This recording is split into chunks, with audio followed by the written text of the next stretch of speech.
Hello প্রিয় everyone, সকালে উঠে আগে নিজের হাত দর্শন করি, কারণ নিজের হাতেই থাকে লক্ষ্মী সরস্বতী বাস করে। তাই সকালে হাত দেখে তারপরে তুলসীগুড়িতে গিয়ে তুলসী মা দেবীকে প্রণাম করে দিন শুরু করি। তারপরে এসে পড়লাম আবার ঘরে।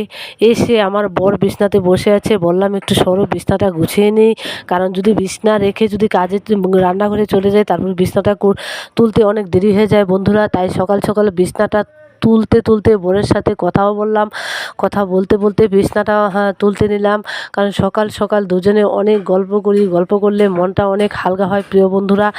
গল্প যদি না করি দুজনে তাহলে সারাদিন মনে কত বোঝা কত এসে গল্প করে তারপরে এসে পড়লাম রান্নাঘরে। রান্নাঘরে এসে আলুগুলো ছুলে আটাগুলো টেকনি করে আটা ডলে নিলাম, ডলে নিয়ে আবার প্রিয় বন্ধুরা একটু মেয়েকে বললাম, মা একটু মোবাইলটা ধর, আমি এদিকে আসছি দেখি বাইরে কি বৃষ্টি হচ্ছে কি না। তারপরে মেয়ে মোবাইল নিয়ে নিল, তারপরে বললাম, তারপরে ভিজে চলে গেলাম। ভিজে যে তারপরে একটা পেপসি বার করে নিলাম।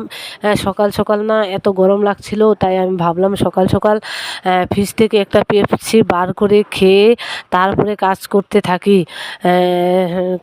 থাকি। এই যে বাইরে চলে আসলাম, এসে দেখলাম মিস্ত্রি আসলো কি না। না, মিস্ত্রিটা আজকে আসে নাই। আর আমাদের ঘর দেখো প্রিয় বন্ধুরা, এই যে এটুকু হয়েছে প্লাস্টার, সামনে প্লাস্টার করাটা হয়েছে, আর উপরে টিন লাগাচ্ছে মিস্ত্রি। আর এই যে জিনিস থর, এটা একটা রুমে বানানো হয়েছে, আরেকটা রুমও বানানো হয় নাই, এখনও অনেক কাজ বাকি। ঘরে প্লাস্টার করা হবে, নিচে ঢালাই করা হবে, কিছুই হয় নাই এখন বন্ধুরা। তোমরা সবাই আশীর্বাদ করো যাতে আমি ঘরটা কমপ্লিট করতে পারি। এখন চলে আসলাম রান্নাঘরে। রান্নাঘরে এসে আলু নিয়ে বসে পড়লাম, আলুগুলো কুচি কুচি করে কাটবো। তাই ভাবলাম আলু কাটি। আর মেয়েকে বললাম, মা তুমি সকাল সকাল রেডি হয়ে পড়ো, স্কুলে যাবে।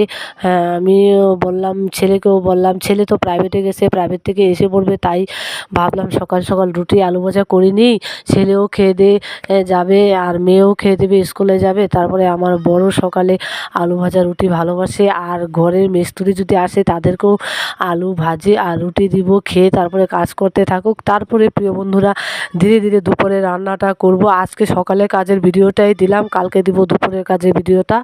তাই একদিনেতে এত কাজের ভিডিও দিলে তো ভিডিও অনেক লম্বা হবে, তাই এতগুলো আমি তুলিনি, এত লম্বা ভিডিও করব না, তাই আজকে শর্টকাট ভিডিও করলাম। এই যে এখন রান্না বসিয়ে দিয়েছি, আলু ভাজিটি।